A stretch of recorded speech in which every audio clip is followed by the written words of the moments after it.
যে সময় জুনায়েদ পলক নেট বন্ধ করে দিয়েছিল, আজকে যেন ওই জুনায়েদ পলকের মতো আজকেও নেট বন্ধ করে সারা বিশ্বের মানুষ আজকে জানতে পারবে এবং লক্ষ লক্ষ মানুষ আজকে জমায়েত হয়ে ফিলিস্তিনের মুসলমানদের পক্ষে সংহত জানিয়েছে।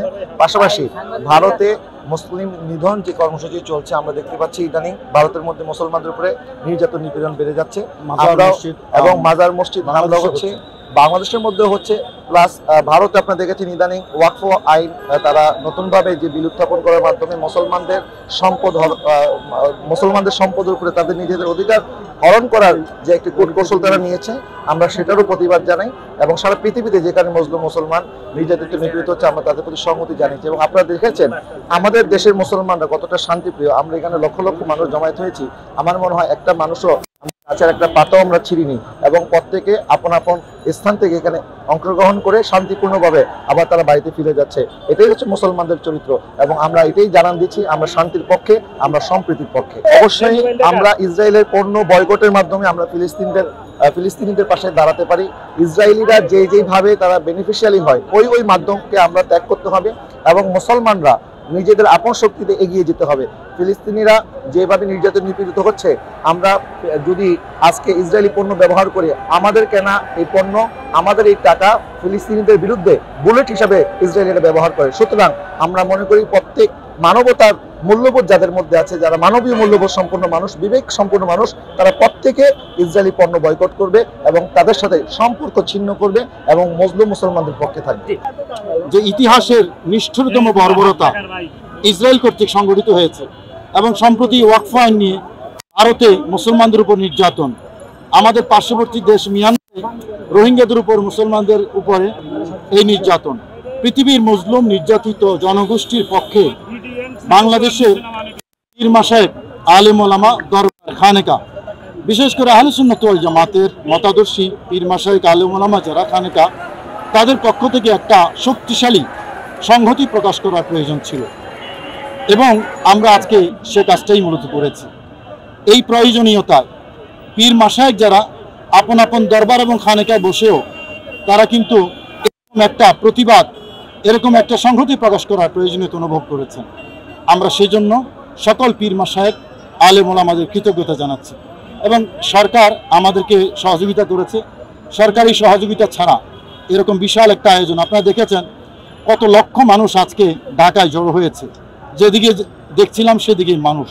তো সরকারের সহযোগিতা ছাড়া এবং আপনারা যারা মিডিয়া কর্মী আছেন আপনারা আমাদেরকে সহযোগিতা করেছেন, আমরা সবার কাছে কৃতজ্ঞতা জানাচ্ছি এবং আমরা সকল মজলুমদের পক্ষে, সকল জালিমের বিপক্ষে, দেশি হোক বিদেশি হোক, আশা করি ভবিষ্যতেও আমাদের এই কর্মকাণ্ড অব্যাহত থাকবে।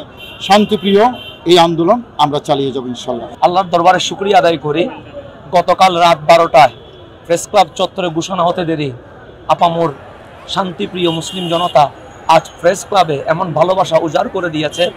ফিলিস্তিনের মুসলমানের প্রতি এই ভালোবাসা আজীবন আহলে সুন্নাত ওয়াল জামাত মনে রাখবে। 26 এপ্রিল শনিবার এটা আমাদের জন্য একটি ইতিহাস হয়ে থাকবে ইনশাআল্লাহ। ঢাকায় রওনা হয়েছি সকাল থেকে, অনেকে আবার সকাল গতকাল রাত্রেও ঢাকার পথে রওনা হয়েছে।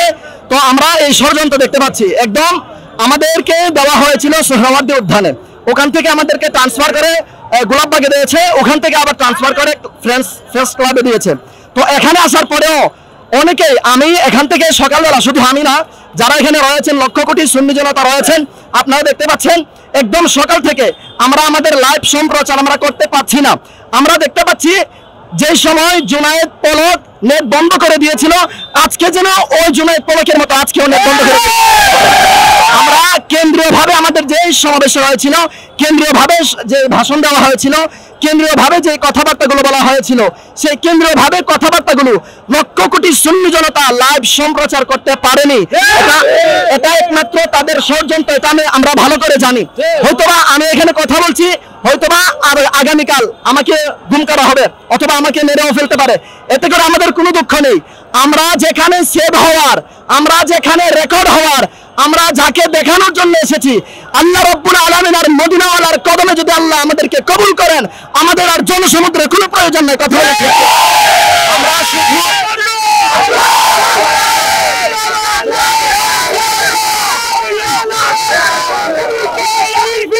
জিন্দাবাদ।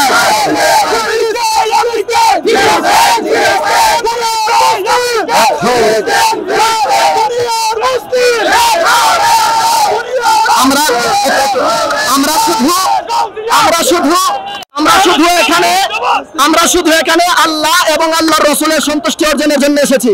আমরা ভারতে নির্যাতিত মুমিন মুসলমানদের পাশে দাঁড়ানোর জন্য বাংলার জমিনের এক টুকরা থেকে দাঁড়ানোর চেষ্টা করেছি।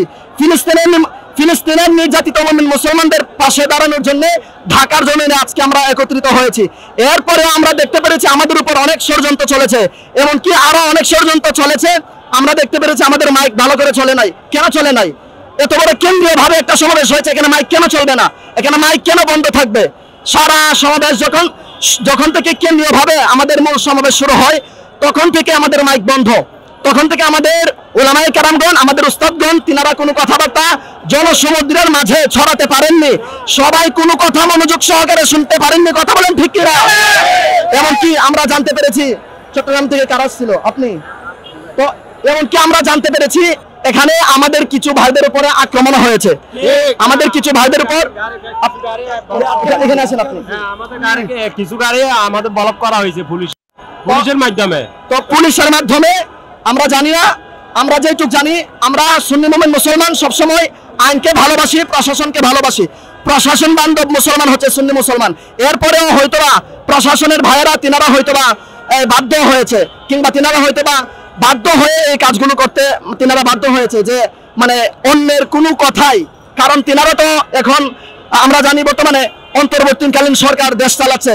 এখন তিনাদের উপর মানে তিনারাও কোনো কিছু করতে পারবে না। তিনাদেরকে যারা দেশ চালাচ্ছে তারা যেভাবে বলবে তিনারা এইভাবে চলতে বাধ্য। ঠিক কিনা বলেন?